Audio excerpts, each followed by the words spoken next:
ঠিক আছে, ধন্যবাদ। আজকে আমরা মূলত আপনাদের জন্য যে টপিকটা রেখেছি সেটা হচ্ছে গত ক্লাসে যেহেতু আমরা সাইনো কোরিয়ান শিখছি, আজকে আমরা পিওর কোরিয়ান শিখবো। মনে রাখবেন গণনাটা আপনাকে বিভিন্ন রকম কোশ্চিন অর্থাৎ গণনা ছাড়া আপনি অনেকগুলো কোশ্চিন আপনি সহজে পারবেন না। ঠিক আছে?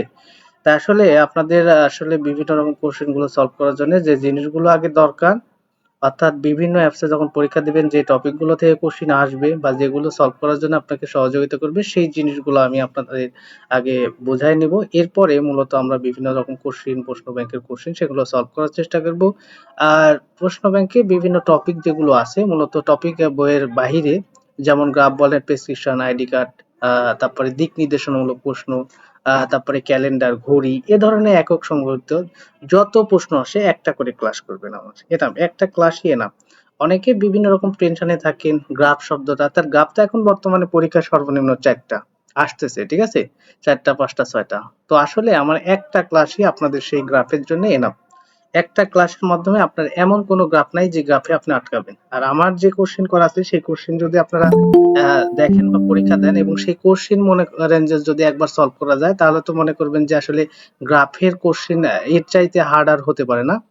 আর মনে করেন যে ওই একটা পরীক্ষার কোশ্চেন যখন সলভ করবেন তখন ওর চাইতে কঠিন কোশ্চেন আর হয় না, যেহেতু আমি নিজে কোশ্চেন তৈরি করছি কঠিন করে, যাতে পরবর্তীতে বিভিন্ন রকম পরীক্ষায় আপনি আটকাতে না পারেন। অর্থাৎ সহজ গ্রাফগুলোই পরীক্ষাতে আসে, বাট ওই কোশ্চেনটা আর কি সবগুলো টপিকের কোশ্চেন গুলো একটু হার্ড করে করা, যাতে আসলে প্রস্তুতিটা ভালো হয়। প্রস্তুতি যদি ভালো হয়, এক কথায় যদি প্রশিক্ষণ ভালো হয় বা প্রস্তুতি ভালো হয়, তাহলে পরীক্ষা যতই হার্ড আসুক বা সহজ আসুক কোনো বিষয়ই হয় না। সহজ আসলে তো সহজেই পারবেন, আর কঠিন আসলেও আপনার প্রস্তুতি যেহেতু কঠিন থাকবে বা হার্ড থাকবে, তার মানে আপনার জন্য সমস্যা হবে না।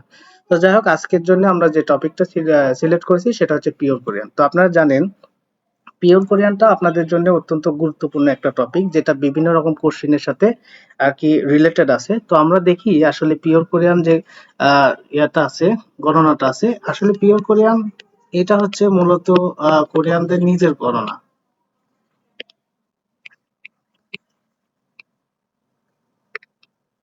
পিওর কোরিয়ান শব্দটা বা গণনাটা আজকে আমরা শিখবো। ঠিক আছে? এখন এই পিওর কোরিয়ান গণনাটা আসলে অনেকের হয়তো বা মুখস্থ হয় না, যদিও আপনারা এখানে সবাই একটু মিউট করে রাখবেন। হ্যাঁ, একটু মিউট করে রাখবেন।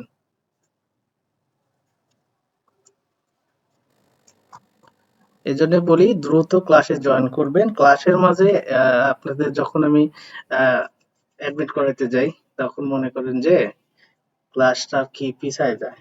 আমার যে টার্গেট সেই টার্গেট হয়তো বা শেষ করতে পারবো না। তো যাই হোক, এখন আমরা পিওর কোরিয়ানটা শিখতেছি। তো পিওর কোরিয়ান গণনাটা অনেকেই হয়তো বা মুখস্থ করেছেন। আসলে পিওর কোরিয়ান গণনাটা আসলে একটু কঠিন। তো এটা অনেকেই দেখা যায় প্রথম অবস্থায় যখন ১০টা করে, অনেকে আছে যে একদিনেও ১০টা মুখস্থ করতে পারে না। ঠিক আছে? আবার অনেকে আছে একদিনও ১০টা মুখস্থ করে ফেলে, এমনও আছে। তো বিষয় হচ্ছে যেহেতু কঠিন, এটা আমরা আর কি একটু শেখার চেষ্টা করব সহজভাবে। প্রথমে সবাই একটু টার্গেট নিবেন। যাদের মুখস্থ আছে তাদের তো আছেই, যাদের নাই তারা দেখবেন। অর্থাৎ আসলে মূলত এটা যাদের নাই তাদের উদ্দেশ্য থেকেই করা। আর যাদের আছে তারা তো ভালো, তারা শুধুমাত্র একটু দেখে যাবেন। বাট পরবর্তীতে যখন কোশ্চেন সলভ করবো সেটা আপনাদের জন্য হয়তোবা সুবিধাজনক হবে। তো প্রথমে দেখেন, আমরা মূলত পিওর কোরিয়ানে আমরা ইংরেজিতে যেটাকে এক বলি সেটা পিওর কোরিয়ানে কি বলা হয়? পিওর কোরিয়ানে আসলে ২ ধরনের বলা হয় ২ রকম ভাবে। একটা হচ্ছে হানা, অর্থাৎ এই হানা শব্দের অর্থ হচ্ছে এক, হানা। এরপরে দেখেন ২ কে কি বলা হয়? দোল। অনেকে এটাকে থুল বলে, তবে এটার উচ্চারণ আসলে বিভিন্ন জায়গায় বিভিন্ন রকম হয়। ঠিক আছে? বিভিন্ন জায়গায় বিভিন্ন রকম হয়। তবে আমরা সেটাও দেখব যখন বিভিন্ন জায়গায় বিভিন্ন রকম হবে এবং কেন সেটা হলো সেটাও আমরা দেখার চেষ্টা করব ঠিক ওই জায়গাতে। এখন যদি বলি সেটা হয়তোবা আপনাদের ঠিকমতো আরকি বুঝতে পারবেন না। যার কারণে মূলত আমরা ঠিক যেখানে পাবো সেখানেই বিষয়টা বোঝায় দেওয়ার চেষ্টা করব। ৩ কি বলা হয়? ৩ বলা হয় সেট। ৪ কি বলা হয়? ৪ বলা হয় হচ্ছে নেত।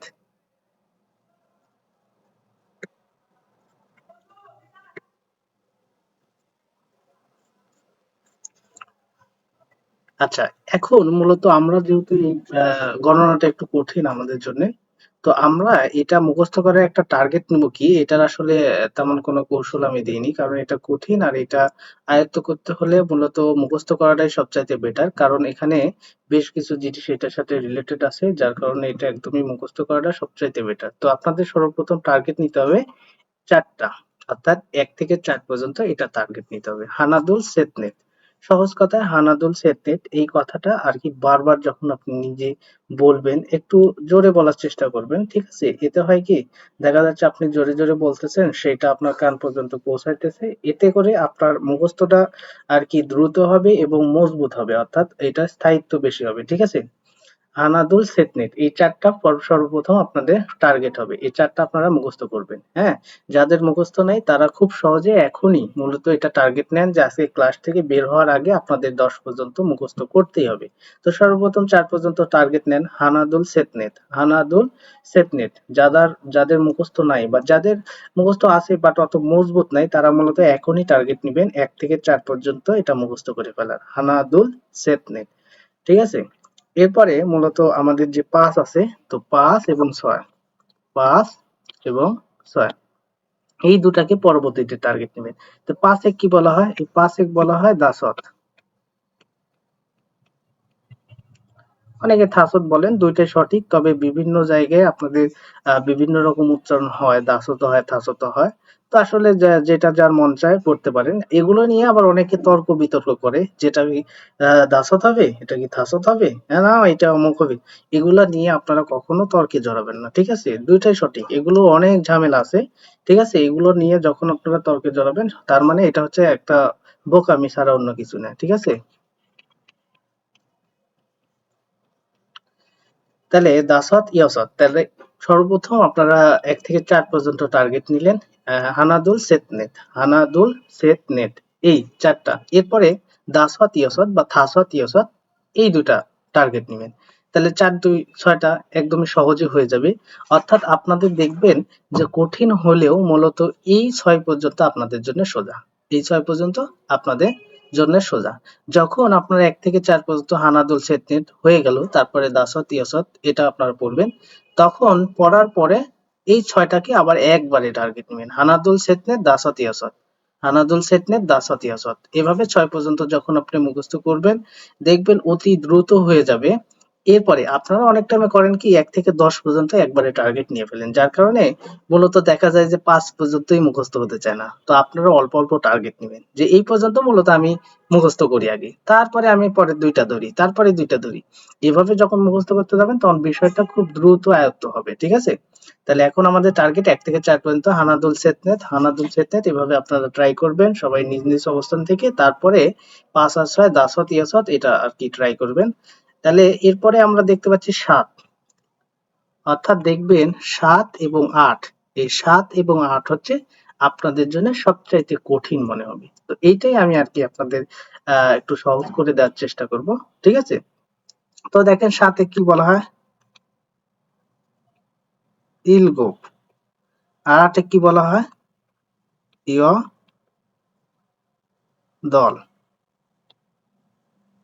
ইয়দল। ইয়দল মানে হচ্ছে ৮।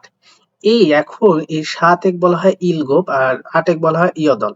তো আপনারা মনে রাখবেন আসলে গোপ বলতে আসলে কি বোঝায়? দাড়ি বা মুছ যেটাকে বলে। মনে রাখবেন গোপ হচ্ছে ৭ টা, ইলগোপ। ঠিক আছে? এই কথাটা হয়তোবা আপনার পরবর্তীতে মনে রাখবে। ঠিক আছে? যে ইলগোপ অর্থাৎ গোপ হচ্ছে কয়টা? ৭ টা। তাহলে গোপের কথা যখনই আসবে তখনই আপনার মনে পড়বে যে ইলগোপ অর্থাৎ ৭ টা। আর দল অর্থাৎ খেলার দেখবেন বিভিন্ন খেলার দল হয়। তো আসলে একটা টিম ধরেন যে ৮ টা আরকি দল আছে। তো ৮ টা দলে বলা হয় ইয় দল। ইয় দল শব্দের অর্থ কি? ৮, অর্থাৎ এখানে দল কয়টা? ৮ টা। অর্থাৎ আগে আমরা শিখলাম গোপ কয়টা? ৭ টা। আর দল কয়টা? ৮ টা। তাহলে যখনই দেখবেন ইয় দল আসবে তখনই বুঝে যাবেন দল যেহেতু কটা তার মানে ৮। আর যখনই গোপ, গোপ কথায় মনে পড়ে যাবে তখনই মনে পড়বে যে গোপ হচ্ছে ৭ টা। ঠিক আছে? তাহলে আমরা এভাবে এই ২ টা একটু আয়ত্ত করার চেষ্টা করব। গোপ কয়টা? ৭ টা, দল কয়টা? ৮ টা। এই ২ টা যখন আপনার মনে থাকবে আপনারা সহজে পরবর্তীতে এই ২ টা বলতে পারবেন। অর্থাৎ ১ থেকে ৬ পর্যন্ত খুবই সোজা। যেটা মনে করেন যে আপনারা এমনি একটু চেষ্টা করলেই পারবেন। বাট ৭ আর ৮ আপনারা দেখবেন যতই মুখস্থ করেন তারপরে আপনাদের এটা ঝামেলা হয়ে যাবে। তো এই ঝামেলার জন্য মূলত আপনারা একটু টেকনিক ফলো করবেন। ঠিক আছে? তাহলে গোপ কয়টা? ৭ টা। যখনই গোপের কথা আসবে তখন তখনই ৭ এর কথা আসবে। আর তখনই মনে পড়ে যাবে যে গোপ মানে কি ৭ বোঝা, অর্থাৎ ইল গোপ মানে ৭। আর দলের কথা আসলেই দল কয়টা ছিল? ৮ টা। ঠিক আছে? ইয় দল। এই এরপরে ৯ যেটা আছে আপনারা জানেন ৯ এর এটা খুব সোজা। আপনারা এটা খুব সহজে পারেন এবং ১০ এর যেটা আছে সেটাও আপনাদের জন্য দেখবেন অত্যন্ত সোজা। তাহলে এই ৯ কি বলা হয়? আহব।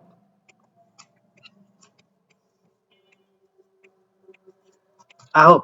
আহব মানে কি? আহব মানে হচ্ছে ৯। আর ইয়ল শব্দের অর্থ কি? ইয়ল শব্দের অর্থ ১০। এই মূলত ১০ পর্যন্ত। তবে আপনাদের এখানকার এখানে যে ২ টা আপনাদের সবসময় ঝামেলা করবে সেই ২ টা হচ্ছে এই ৭ আর ৮। এটা একটু আপনারা কৌশলী মনে রাখার চেষ্টা করুন। বাকিগুলো আপনাদের একবার মুখস্থ করলে আর ঝামেলা হবে না। ঠিক আছে? তো আপনাদের ১ম টার্গেট হচ্ছে হানাদুল সেতনেত, হানাদুল সেতনেত। এরপরে ৬ আর ৭ ৫ আর ৬ দাসত ইয়াসত, দাসত ইয়াসত। এরপরে ১ থেকে ৬ পর্যন্ত টার্গেট। বাকিগুলো কিন্তু না। যখন আপনার ৪ টা হয়ে যাবে তারপরে ২ টা, যখন ২ টা হয়ে যাবে তখন পুরা আর কি এই পুরা ৬ পর্যন্ত আপনারা একটা টার্গেট নিয়ে ফেলবেন। ঠিক আছে? তাহলে এতে হবে কি? দেখা যাবে যে আপনার এই পড়াটা মজবুত হয়ে যাবে। আর আমি মনে করি যে পড়াটা ধরবেন সেই পড়াটা যেন এর পরবর্তীতে আর ফিরে এসে না পড়া লাগে।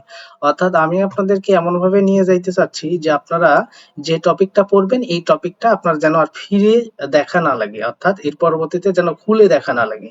এতে হবে কি? পরবর্তীতে আপনি প্রচুর কোশ্চেন সলভ করবেন। আমি এখনো আপনাদের বলতেছি যারা মূলত বই একদম গুলিয়ে খেয়ে ফেলছেন, বইয়ের একটা ওয়ার্ডও যদি ধরা যায় যেখান থেকে আপনি একদমই ইনস্ট্যান্ট উত্তর দিয়ে দিতে পারেন, তাতেও আপনার রেজাল্ট কখনোই ভালো হবে না।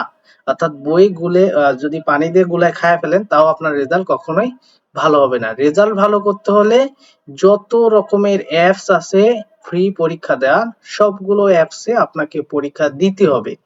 দেখবেন প্রথম পরীক্ষায় কিছুই বুঝবেন না, ধরতে পারবেন না, রেজাল্ট খারাপ হবে, একদমই ৮টা ৯টা কারেক্ট হবে, তবুও আপনাকে পরীক্ষা দিয়েই যেতে হবে।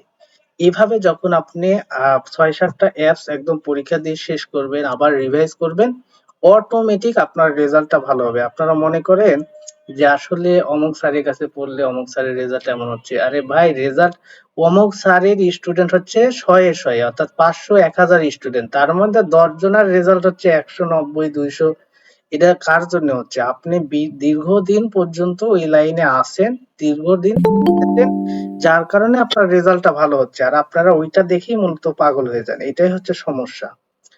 দীর্ঘদিন লেগে থাকার কারণে যারা অনেক দিন যাবৎ পড়তেছেন, অনেক অ্যাপসে পরীক্ষা দিয়ে দেখবেন যে ওনারা এত পরীক্ষা দিছে যে আপনি ধারণাও করতে পারবেন না। তাহলে তাদের রেজাল্ট ভালো হবে না কার রেজাল্ট ভালো হবে? এখন বিষয় হচ্ছে তারা লেগে আছে বাট আসলে আপনারা ওইভাবে লেগে থাকবেন না যে আসলে একবারে আপনার পুরো সময়টাই দিনের পুরো সময়টাই ভাষার পিছনে দিয়ে ফেলতেছেন। এমনটা করার দরকার নাই।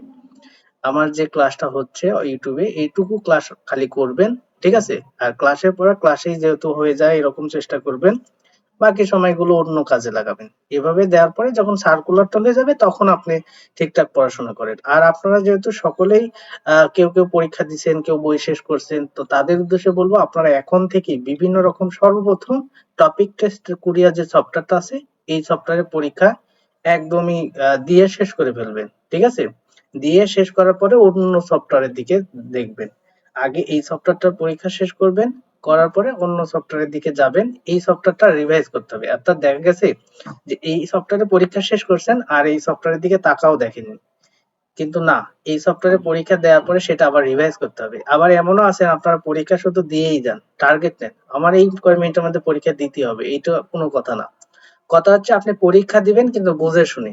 ঠিক আছে? যে কোশ্চেনটা বুঝলেন না সেটা বোঝার চেষ্টা করবেন। অর্থাৎ একটা কোশ্চেনে আপনার পুরো সময় চলে যায়। কোনো সমস্যা নেই।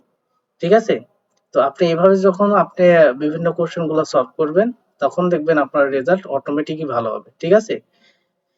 আর বইয়ের গুরুত্ব তো আছেই, বই তো অবশ্যই পড়তে হবে। বই ছাড়া তো আপনারা হচ্ছে ভালো রেজাল্ট মনে করবেন যে খালি পরীক্ষা দিয়ে হবে এমনটাও না। বই আগে পড়তে হবে, পড়ার পরে আপনাকে বিভিন্ন কোশ্চেন সলভ করতে হবে। তো আসেন আমরা যে টপিকে ছিলাম, মূলত আমরা এখন আছি পিওর কোরিয়ান গণনা শেখার। তো ৪টা টার্গেট নিয়েছিলাম হানাদুল সেটনেট। এটা আশা করি আপনাদের হয়ে গেছে অনেকে হয়তো বা হয়নি, পরবর্তীতে আবার দেখে নিবেন।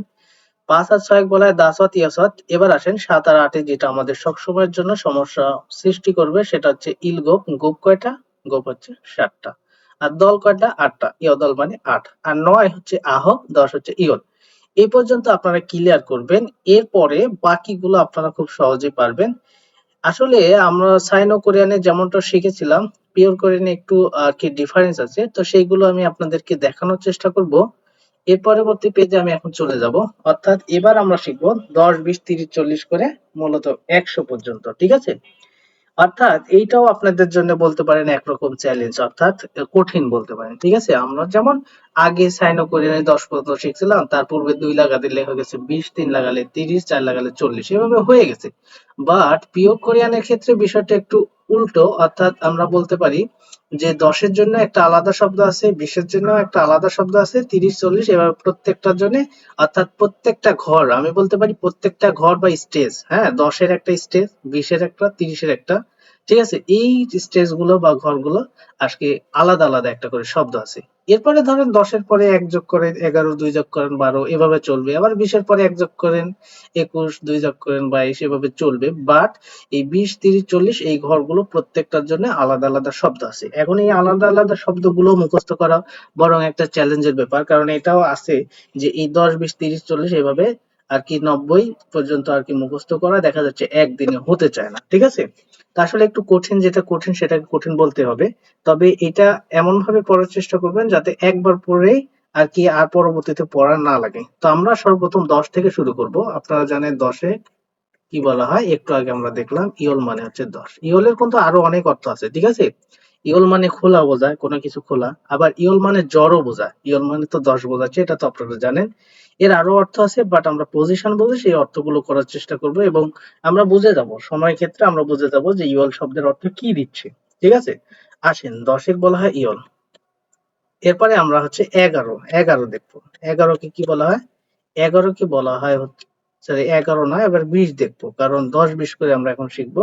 ঠিক আছে? তারপরে আমরা ১১, ১২ এভাবে শিখবো, ২১, ২২ এভাবে শিখবো আরকি।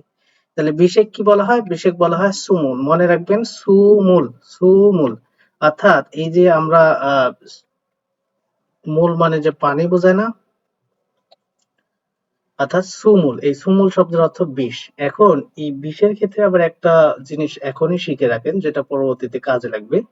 ধরেন আপনাকে জিজ্ঞাসা করা হলো আপনার বয়স কত? ঠিক আছে? তো সেই ক্ষেত্রে আপনি কি বলবেন? আপনি বলবেন সুমুল সাল। সাল মানে বয়স বোঝায়। ঠিক আছে? তাহলে সুমুল সাল অর্থাৎ ২০ বছর। ধরেন আপনার বয়স ২০ বছর, তখন আপনি উত্তর দেবেন ২০ বছর। বাট এটা আসলে সঠিক না। আপনারা যখন ডাইরেক্টলি ২০ উত্তর দিবেন বা ২০ হবে, সেক্ষেত্রে মূলত সুমু বলতে হবে। শুধুমাত্র সুমু। তো সেক্ষেত্রে রিউলটা ব্যবহার করা যাবে না। সুমু সাল। যেমন আমরা হচ্ছে ৬ নাম্বার মাসের ক্ষেত্রে যেমন ইউক হয়, তো আমরা বা চিহ্নটা ব্যবহার করেছিলাম না। আবার ১০ নম্বর মাসে শিব হয়, বিহুটা ব্যবহার করি নাই। তো এই মাসের ক্ষেত্রে কিন্তু যখন তারিখ অন্য ক্ষেত্রে, সেই ক্ষেত্রে কিন্তু আমরা ঠিকই ব্যবহার করছি। তেমনি যখন আপনার ডিরেক্টলি ২০ বছর বোঝাবে বয়স এরকম, তখন সেটা বলবে সুমু। সুমুল না বলে বলবে কি? সুমু। আশা করি এই বিষয়টা আপনারা ক্লিয়ার হইছেন যে আসলে সিম্পল একটা বিষয়। মূলত সুমুল না বলে সুমু কথাটা বলবে। এই আরকি, অন্য কিছুই না। তো এটা মূলত আমরা একটু বুঝলাম।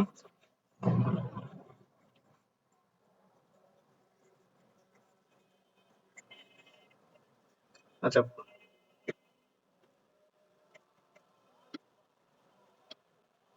আমরা পরবর্তী পেজে চলে যাই। আমরা পরবর্তী পেজে দেখি ইয়ল মানে কত।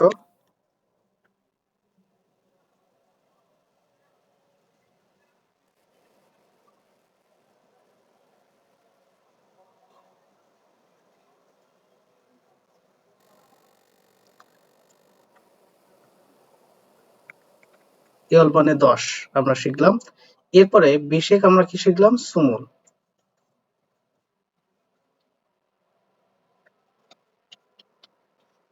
২০। তো আপনারা টার্গেট নিয়ে নিবেন ২টা থেকে ৩টা ধরার।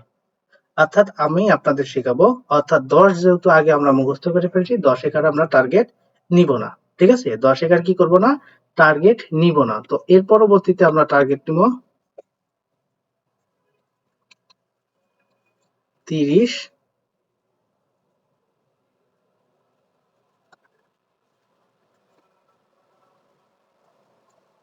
৪০। এই যে আমাদের 30 40 এবং আরেকটা টার্গেট দিব সেটা হচ্ছে 50।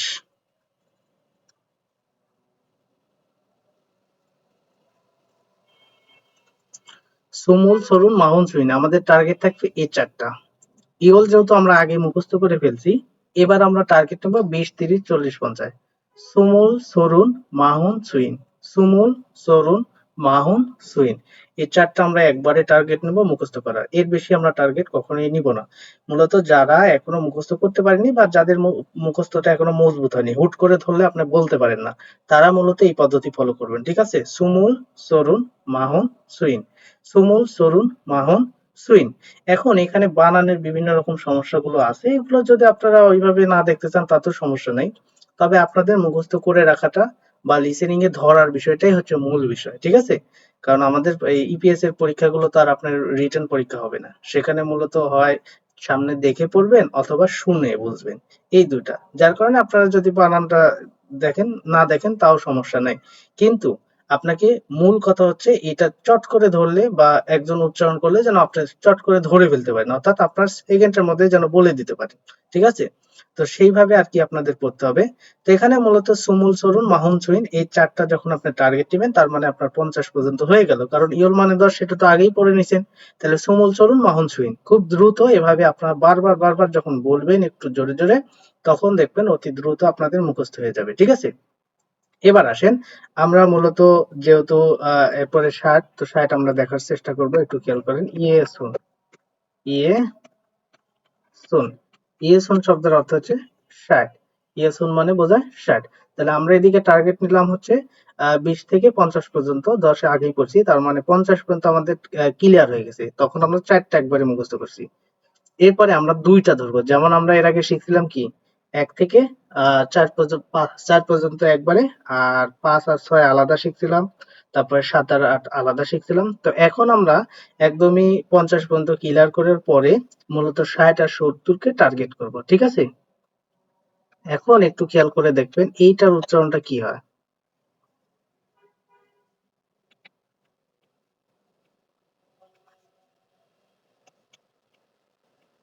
70। এখন এইটার উচ্চারণ অনেকজন অনেক রকম করে থাকেন, বাট বিভিন্ন পরীক্ষার লিচে নিয়ে আপনি কি শুনতে পাবেন, সেইটাই হচ্ছে আপনার মূল কথা, অর্থাৎ সেইটা জানাটাই আপনার হচ্ছে মূল বিষয়। তো আমি আপনাদেরকে এর আগেই বলে দিছি বা বিভিন্ন ক্লাসেও বলে থাকি যে আসলে হিউজ যেখানে থাকে বা ইয়ং যেখানে থাকে সেখানে মূলত বাত্তিমের বর্ণটি উঠে যায়। এখন বিভিন্ন বর্ণ আছে যেগুলো না তুললেও অটোমেটিক সাউন্ডটা ফিল আপ হয়ে যায় যখন আপনি জোরে বলতে যান, কিন্তু কিছু কিছু আছে যেগুলো আপনার না তুললেই না, অর্থাৎ না তুললে সঠিক উচ্চারণ আসে না। আর কিছু আছে না তুললেও, অর্থাৎ তুলতেও হয় বাট না তুললেও ফিল আপ হয়ে যায়, যার কারণে সমস্যা হয় না। কিন্তু এই রিউল এমন একটা বর্ণ যেটা যদি আপনি না তুলেন তাহলে কি হবে, আপনার উচ্চারণটা সঠিক হবে না। এর কারণে আপনাকে এটাকে তুলেই উচ্চারণ করতে হবে, কারণ রিউলটার নিচে বসলে ল সাউন্ড দেয়, এটা আপনারা জানেন, আর কিন্তু যদি উপরে বসে তাহলে সেক্ষেত্রে র সাউন্ড দেয়। তাই এটার উচ্চারণ হবে ইরুন।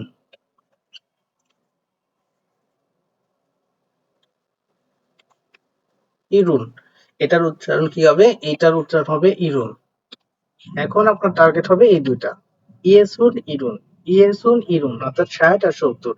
তাহলে আপনার টার্গেট সর্বপ্রথম ছিল কি, সর্বপ্রথম ছিল হচ্ছে 50 পর্যন্ত, অর্থাৎ সুমুল, সরুন, মাহুন, সুইন। সুমুল, সরুন, মাহুন, সুইন, এই 50 পর্যন্ত টার্গেট ছিল। ঠিক আছে, এবার আপনি টার্গেট নেবেন 60 70। ইয়েসুন, ইরুন, ইয়েসুন, ইরুন।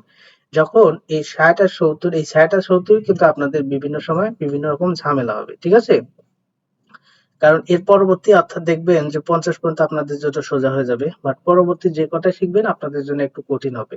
তো অনেকে এটা একটু বারবার দেখে দেখে শেখার চেষ্টা করবেন, যারা একদমই নতুন আছেন, একবারে হয়তো বা হবে না, কারণ একবারে 1 থেকে 10 পর্যন্ত এনাফ। 1 থেকে 10 এর বাইরে যখন যাবেন তখন আর এটা আপনাদের হবে না। আসলে আমার যখন পেইড ব্যাচে আমি পড়াই তখন এই বিষয়টা কিভাবে পড়াই জানেন, আপনারা হয়তো অবাক হবেন। এই পিওর কোরিয়ান গণনাটাই আমি শেখাই হচ্ছে 3 দিনে। ঠিক আছে, সর্বপ্রথম থাকি 1 থেকে 10 পর্যন্ত, এর পরবর্তীতে 20 30 এভাবে, এর পরবর্তীতে মনে করেন যে ক্লিয়ার করে দিই, অর্থাৎ এই ক্লাসটাই হয় 3 দিনে। অর্থাৎ আসলে একবারে তো এতগুলো একদম নতুন স্টুডেন্ট যারা, তারা কখনোই মুখস্থ করতে পারবে না, হয়তো বা আপনারা যারা নতুন যখন নতুন ছিলেন তখন হয়তো এই বিষয়টা আপনারা উপলব্ধি করতে পারছেন। তো আসেন এরপরে আশি যে শব্দটা আছে, আশিকে কি বলা হয়? আশিকে বলা হয় ইয়দুন। ই অ এইটা। তো এখন একটু খেয়াল করে দেখেন যে এই যে মূলত যে শব্দগুলো আপনারা উচ্চারণ করতেছেন, এই উচ্চারণগুলো আপনাকে সুন্দর করে বুঝতে হবে। যেমন এটার উচ্চারণ কি ই, অ। এই সাউন্ড গুলো আপনাকে নিজে, নিজে একটু মানে ভালো করার চেষ্টা করা লাগবে যাতে আপনার লিসেনিং এর সমস্যা না হয়। ঠিক আছে? অনেকে ইচ্ছামত উচ্চারণ করে চলে যান। বাট আপনি একটু সতর্ক হয়ে উচ্চারণ করলে আরকি ভবিষ্যতে আপনি এটার সুফল আরকি পাবেন। যেমন বিভিন্ন লিসেনিং গুলো ধরতে আপনাকে সহযোগিতা করবে। ঠিক আছে? আহুন। ঠিক আছে? আহুন শব্দের অর্থ হচ্ছে ৯০। এখন এই ৯০ পর্যন্ত অর্থাৎ আমাদের সর্বপ্রথম টার্গেট ছিল ৫০ পর্যন্ত। এরপরে নিবেন ৬০, ৭০ তারপরে ৮০, ৯০। এই ৪ টা আপনাদের জন্য অত্যন্ত কঠিন হবে। ঠিক আছে? তো ২ টা ২ টা করে ধরবেন। আর ১০০ র ক্ষেত্রে আপনারা জানেন যে ব্যাক মানে শো। যেটা সাইনো কোরিয়ান, পিওর কোরিয়ান উভয়ের ক্ষেত্রে একই জিনিস। অর্থাৎ ৯৯ পর্যন্ত মূলত পিওর কোরিয়ানটা আছে। বাকিগুলো সাইনো কোরিয়ান, পিওর কোরিয়ান একই। তো আমি আবারও বলতেছি আপনাদের প্রথম টার্গেট কি হবে? প্রথম টার্গেট হবে ১০ যেহেতু আগেই শিখে ফেলছেন, অর্থাৎ আমরা যখন গণনা একদমই শুরু করলাম পিওর করা, সেক্ষেত্রে আপনাদের প্রথম টার্গেট কি হবে একটু খেয়াল করে দেখেন। প্রথম টার্গেট হবে ১ থেকে ৪ পর্যন্ত মুখস্থ করা। এরপরে দ্বিতীয় টার্গেট হচ্ছে ৫ আর ৬। ঠিক আছে? এরপরে কি হবে ১ থেকে ৪ এবং ৫ আর ৬ যখন ক্লিয়ার হয়ে যাবে তখন ১ থেকে ডাইরেক্টলি অর্থাৎ ডিরেক্টলি ৬ পর্যন্ত আপনারা মুখস্থ করে ফেলবেন। ঠিক আছে? করার পরে ৭ আর ৮ কে টার্গেট করবেন আর ৯ আর ১০ যেহেতু সোজা সেটা অটোমেটিক দেখবেন ২ ১ বার পড়লেই হয়ে যাবে।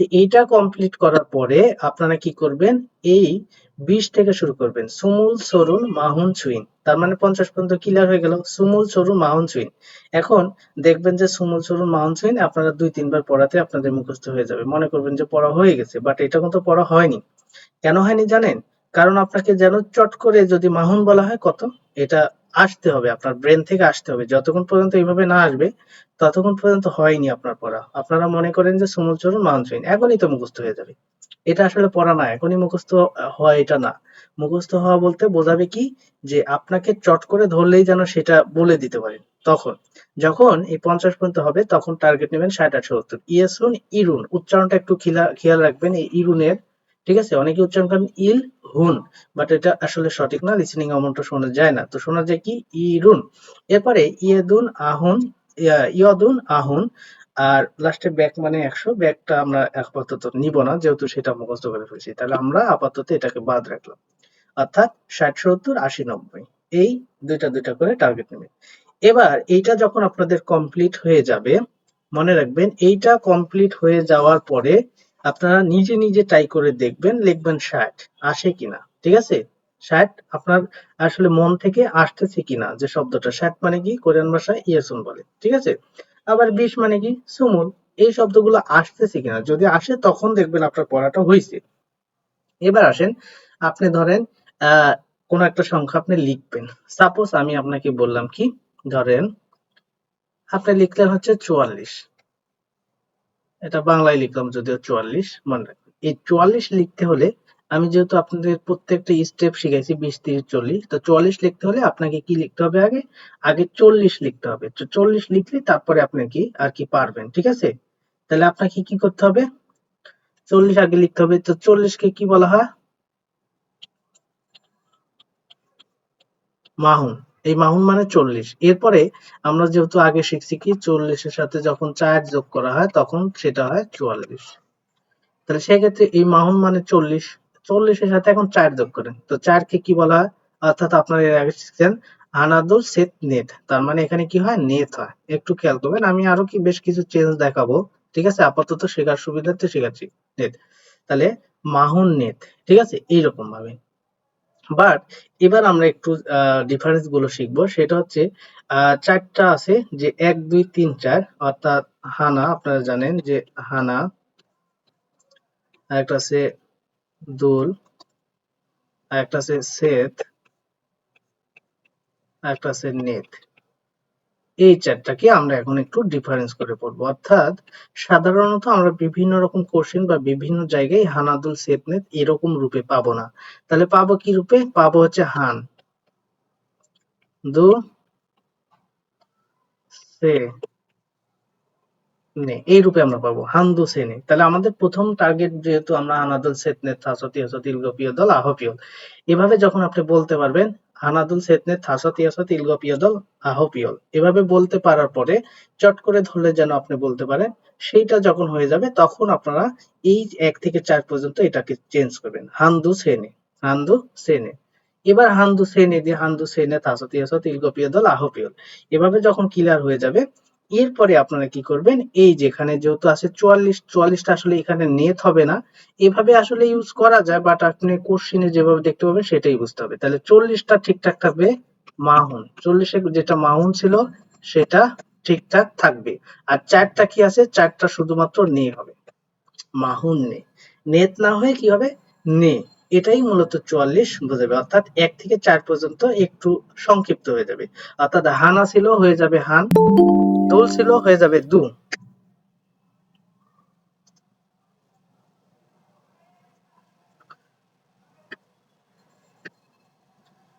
আর সে ছিল হয়ে যাবে সে, নে ছিল সেটা হয়ে যাবে নে। আশা করি 1 থেকে 4 পর্যন্ত যে পার্থক্যগুলো হবে সেটা অন্তত বুঝতে পারছেন, যে 1 থেকে 4 পর্যন্ত একটু পার্থক্য হয়ে যাবে।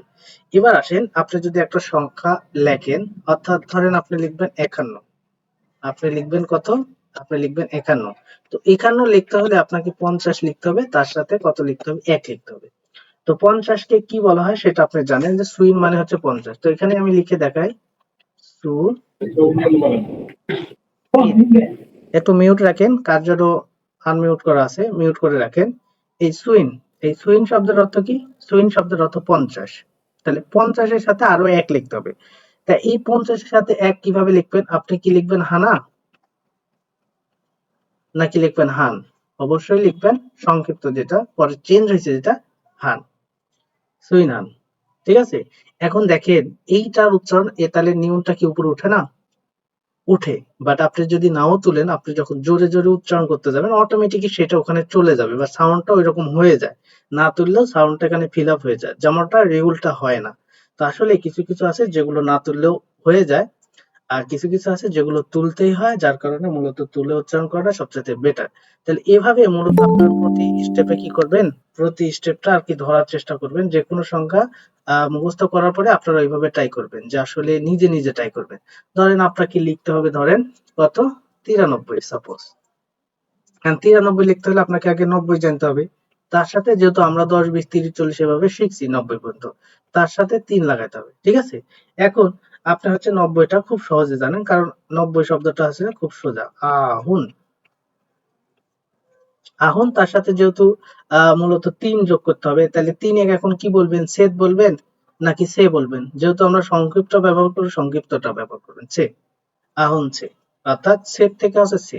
হ্যাঁ, তবে আপনারা যদি মনে করেন আহন ছেদ সেটাও হবে, বাট আপনারা বিভিন্ন জায়গায় যেটা পাবেন সেটা আর কি বেশি পড়া বেটার, বা সেটা মনে রাখাটাই সবচেয়ে বেশি গুরুত্বপূর্ণ, কারণ কোশ্চেনটা তো ওইটা দিয়েই সলভ করতে হবে। ঠিক আছে, তো এইটা মূলত বোঝায়। তাহলে আমরা আজকে মূলত 1 থেকে 99 পর্যন্ত পিওর কোরিয়ান যে গণনাটা আছে সেই গণনাটা শিখলাম। তো আপনারা এইভাবে স্টেপ বাই স্টেপ শিখবেন, হয়তোবা একদিনে এটা সম্ভব হবে না। তো এর কারণে আপনারা 2 দিন 3 দিনে আপনারা টার্গেট নেবেন, যারা একদমই নতুন আছেন, যাদের এখনো আয়ত্ত হয়নি। আপনারা একদিনে শেখার দরকার নেই, এটাতে 10 মিনিট সময় দিলেন, জাস্ট 4টা বর্ণ আপনি 10 মিনিট সময় নিলেন বা 20 মিনিট সময় দিলেন, যে 4টা 20 মিনিটের মধ্যে পড়বো, আর আমি পড়বো না আজকে এই গণনা, অন্য টপিক পড়লেন। ঠিক আছে, অথবা আজকে আর পড়লেনই না। হ্যাঁ, তো যে আপনার এখনই মুখস্থ করতে হবে এমনটা না। তো এইটা শেখার পরে, এটা শেখার পরে আমরা মূলত এখন কি শিখবো, এখন আমরা শিখবো হচ্ছে যে আমাদের এককটা আছে সেই এককটা। তো আমি মূলত আজকে আপনাদের একক সম্পর্কে যে শব্দগুলো আছে এবং সেগুলো ব্যবহার, আসলে পিডিএফ আকারে মনে করেন যে আপনারা পেয়ে গেলে মুখস্থ করে ফেলবেন, আসলে সেটা বড় বিষয় না।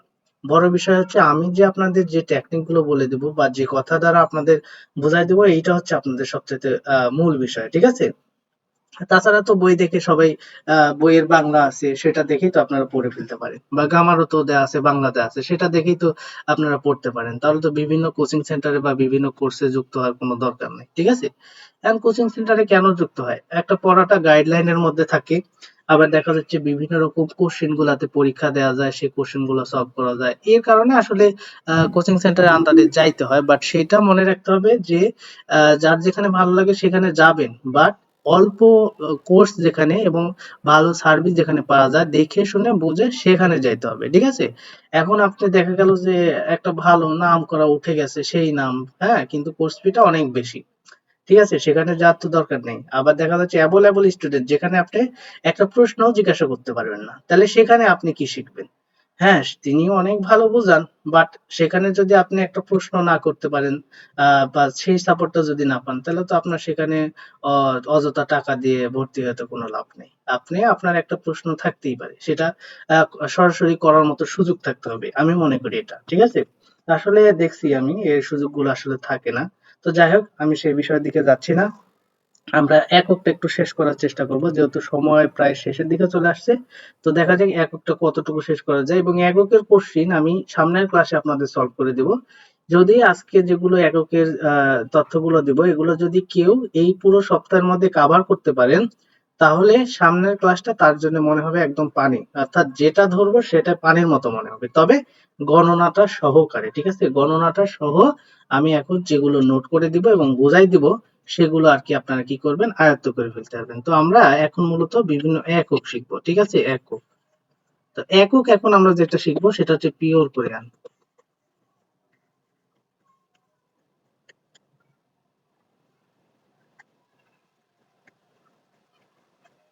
অর্থাৎ পিওর কোরিয়ান দিয়ে যে এককগুলো হয়, এখন আবার এটা আপনারা কনফিউশন হবেন না, পিওর কোরিয়ান দিয়ে কোনগুলো হয়, সাইনো কোরিয়ান দিয়ে কোনগুলো হয়, এটা নিয়ে কোনো কনফিউশন করার দরকার নাই, ঠিক আছে? আপনার কোশ্চেন কিভাবে আসবে, সেখানে পিওর কোরিয়ান সাইনো কোরিয়ানে কোনো ঝামেলা করবে কিনা সেটা আমি আপনাদের দেখাই দিব, কোনো ঝামেলা নাই, ঠিক আছে? কোনটা পিওর কোরিয়ান কোনটা সাইনো কোরিয়ান এরকম ভাবে আলাদাভাবে পড়তে হবে না, জাস্ট আপনারা মনে রাখতে পারলেই হবে, ঠিক আছে? সর্বপ্রথম একটা শব্দ লিখি, খেয়াল করেন। অনেকে জানেন মারি। এই মারি শব্দটা কিসের ক্ষেত্রে, কিসের একক হিসাবে? প্রাণী। এটা তো আপনারা বিভিন্ন বই পুস্তকেই জানেন যে মারি এটা মূলত প্রাণীর একক হিসেবে ব্যবহার করা হয়। এখন প্রাণীর মধ্যে আবার একটু বুঝতে হবে যে আসলে কোন কোন প্রাণীগুলো আছে।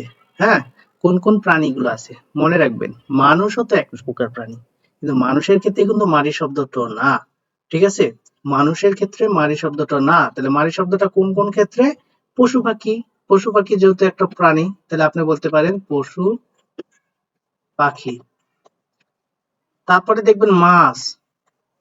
এই ধরনের যে প্রাণীগুলো আছে, পশু পাখি, পশুদের মধ্যে যেগুলো পড়ে সেগুলো, যেমন গরু ছাগল, ঠিক আছে? তারপর পাখির মধ্যে যেগুলো পড়ে সেগুলো, মাছের মধ্যে, এগুলোর ক্ষেত্রে মূলত এই মারি শব্দটা ব্যবহার করে।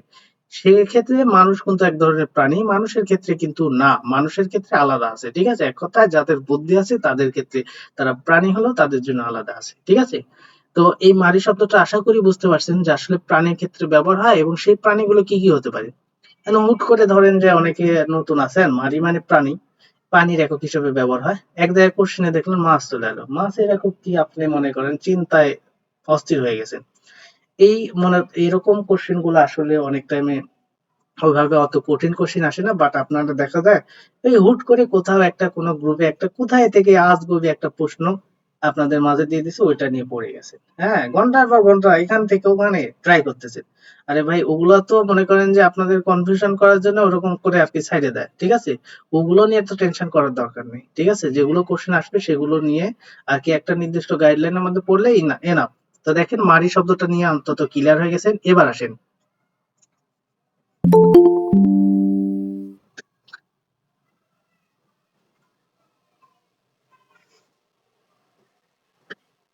আচ্ছা, তাহলে এই যে এই শব্দটা অনেকে অনেক রকম পড়তে পারেন, গাফ, কিন্তু এটা খাপ পড়বেন।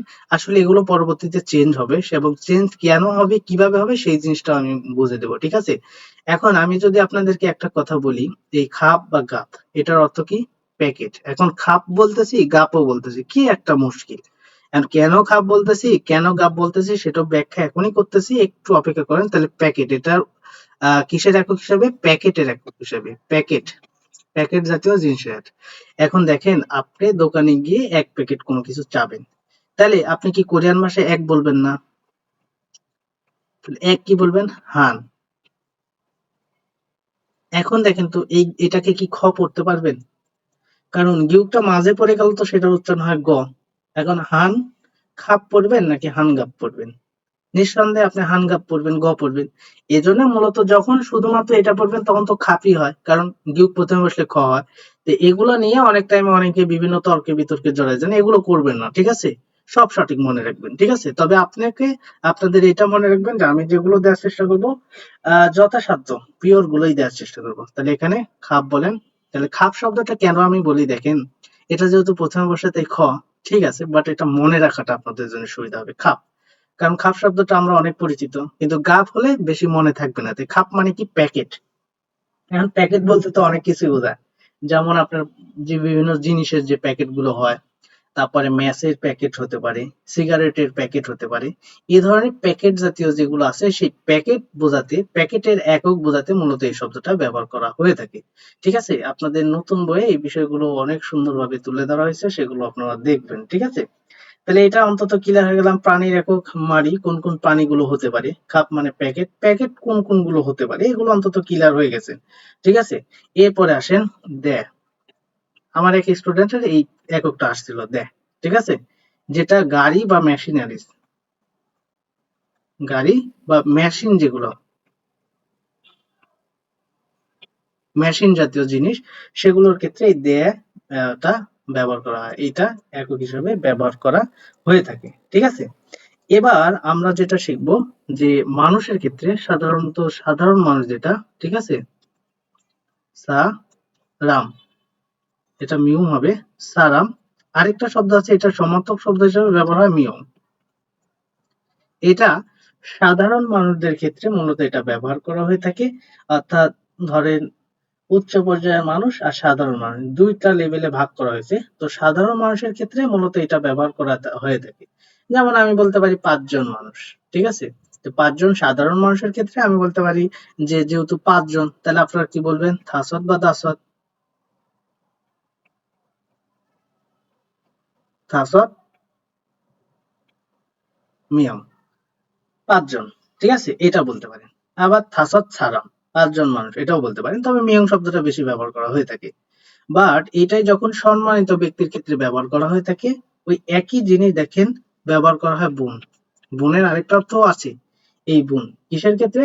সম্মানিত মানুষের ক্ষেত্রে। আপনারা যখন বলবেন ৫ জন মানুষ আছে, তো আসলে এখন একজন আপনাকে বললো অমুক রুমে ৫ জন মানুষ আছে, তো সেক্ষেত্রে যে ৫ জন বোঝাবে, এই ৫ জন দ্বারাই আপনি বুঝে যাবেন যে সেখানে যে এককটা ব্যবহার করছে ওই এককের উপর ডিপেন্ড করেই বুঝবেন ওই রুমে ৫ জন যে ব্যক্তিরা আছে তারা কেমন ব্যক্তি, সাধারণ ব্যক্তি নাকি সম্মানিত ব্যক্তি। যেহেতু এই ৫ এর সাথে কি লাগাবে, যদি গুণ লাগায়, তাহলে আপনি বুঝবেন যে সেখানে সম্মানিত ব্যক্তি আছে ৫ জন। আর যদি দেখেন যে ৫ এর সাথে কি আছে, মিয়ম, তখন আপনি বুঝবেন কি সেখানে সাধারণ মানুষ আছে ৫ জন। এটাই মূলত আর কি ফাইন্ড আউট করার জন্য বা পার্থক্য করে দেওয়ার জন্য এই দুইটা আছে আর কি। তো আশা করি এই গুণটা বুঝছেন, এটার আরো অর্থ আছে। এই গুণ হচ্ছে সম্মানিত মানুষের ক্ষেত্রে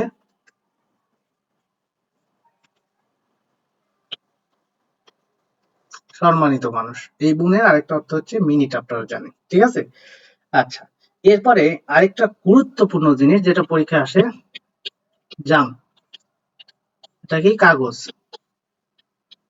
আবার আরেকটা শব্দ আছে যেটার অর্থ হচ্ছে মূলত কাগজ বোঝায়। এটা যদিও লেখাটা এরকম হয়, আসলে আসলে লেখা এদিক ওদিক হতে পারে, সেটা আপনারা বুঝে নিবেন। এটাও কাগজের ক্ষেত্রে। এখন দুইটাই কাগজের ক্ষেত্রে আমরা একটু পার্থক্য করার চেষ্টা করি। মনে রাখবেন জাং শব্দটা যেটা ব্যবহার করা হয় এটা মূলত এক পৃষ্ঠা বিশিষ্ট যে কাগজগুলো আছে সেইটার ক্ষেত্রে। এখন আপনারা অনেকে আবার কনফিউশন হয়ে যান, মানে আপনাদের সবার মধ্যে খালি কনফিউশন আর কনফিউশনটাই কাজ করে। এক পৃষ্ঠা বিশিষ্ট কাগজ কোনগুলো? আবার এক পৃষ্ঠা বিশিষ্ট কাগজ যে যত হয়, যেমন আপনার পকেটে যে টাকাটা থাকে সেটাও কাগজের, সেটা কয় পৃষ্ঠা বিশিষ্ট হয়? এক পৃষ্ঠা। তাহলে এটার ক্ষেত্রেও মূলত এই এইটা ব্যবহার হবে, জাং। এরপরে আপনি দেখবেন ওষুধের যে প্রেসক্রিপশনটা হয় সেটাও আপনি জানেন কয় পৃষ্ঠা বিশিষ্ট, সেটাও এক পৃষ্ঠা বিশিষ্ট। আবার দেখবেন ভিজিটিং কার্ড, মানুষের যে ভিজিটিং কার্ড হয় সেগুলোর ক্ষেত্রেও মূলত এক পৃষ্ঠা বিশিষ্ট হওয়ার কারণে এই জাং শব্দটা ব্যবহার করা হয়। এরপরে খবরের কাগজটাও এক পৃষ্ঠা বিশিষ্ট। এই রকম ধরনের এক পৃষ্ঠা বিশিষ্ট যেগুলো আছে সেগুলোর একক হিসাবে জাং শব্দটা ব্যবহার করা হয়ে থাকে। এটা অন্তত আপনারা ক্লিয়ার হয়ে গেল। এখন দেখেন, আমি আপনাদেরকে পিডিএফ আকারে সুন্দর করে দিয়ে দিলাম। জাং কাগজের একক এক পৃষ্ঠা বিশিষ্ট, গোন কাগজের একক একাধিক পৃষ্ঠা বিশিষ্ট। কিন্তু এটা আপনাদের আসলে প্রকৃত শেখা না। এটা যদি হয়তো অনেক বই আছে দেখেই মুখস্থ করে ফেলতেন, কিন্তু এই যে আমি কথাগুলো বললাম যে জাং শব্দটা আসলে কোন কোন ক্ষেত্রে ব্যবহার হবে, এই কথাগুলোই তো আপনাদের জন্য সবচেয়ে গুরুত্বপূর্ণ। এগুলোই তো আপনাদের মনে থাকবে, আর কোশ্চিনে আসা মাত্রই আপনারা বুঝে যাবেন যে এটার ক্ষেত্রে কোনটা হবে। ঠিক আছে? এরপরে গুণ, এই গুণটা একাধিক পৃষ্ঠা বিশিষ্ট। এতক্ষণ শিখলাম এক পৃষ্ঠা বিশিষ্ট, আসেন এবার একাধিক পৃষ্ঠা বিশিষ্ট। বুঝে গেছেন, একের অধিক হলেই সেটা একাধিক বোঝায়, দুই পৃষ্ঠা বিশিষ্ট হলেও সেটা আবার হয় একাধিকের মধ্যেই পড়ে। অনেকে আবার কনফিউশনে পড়ে যান, দুই পৃষ্ঠা হলে কি সেটা একাধিক হয়? একের অধিক মানেই একাধিক, দুই পৃষ্ঠা হোক তিন পৃষ্ঠা হোক। যেগুলো আছে যেমন বই খাতা, এগুলো কিন্তু একাধিক পৃষ্ঠা বিশিষ্ট, যার কারণে এগুলোর ক্ষেত্রে গোন শব্দ ব্যবহার করতে হবে। অর্থাৎ কোরিয়াতে গিয়ে আপনি ধরেন একটা বই কিনতে গেছেন, তখন সেখানে গিয়ে তো আপনি ওই জাং শব্দটা ব্যবহার করতে পারবেন না। ঠিক আছে? সেক্ষেত্রে আপনাকে অবশ্যই ব্যবহার করতে হবে গোন শব্দটা। তো এটা আর কি পার্থক্য করার জন্য, বা এটা অবশ্যই আপনাদের জন্য দরকার, অবশ্যই গুরুত্বপূর্ণ এই গোন শব্দটা জাং শব্দটা, যেটা পরীক্ষা আসার মতো আর কি একটা একক। ঠিক আছে? এবার আসেন, এটা তো মূলত আমরা ক্লিয়ার হলাম। আশা করি আপনাদের এই এক পৃষ্ঠা বিশিষ্ট আর একাধিক পৃষ্ঠা বিশিষ্ট নিয়ে আর কোনো সমস্যা থাকার কথা না। তারপরেও অনেকের সমস্যা থাকলে আমি ক্লাস শেষে প্রশ্ন দিব, মনের মধ্যে রাখেন অথবা নোট করে রাখবেন সবাই। ঠিক আছে? এরপরে দেখেন আমরা যেটা শিখতে যাচ্ছি সেটা হচ্ছে বল।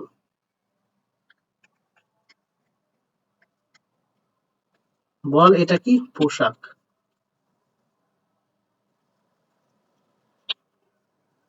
পোশাকের ক্ষেত্রে মূলত এটা। ঠিক আছে? এখন এই পোশাক কিন্তু যত রকমের পোশাকই হয়, ঠিক আছে, যেমন স্যুট আছে, এই পোশাকের ক্ষেত্রে মূলত এই বল শব্দটা ব্যবহার করা হয়ে থাকে। বল শব্দটা কি করা হয়ে থাকে?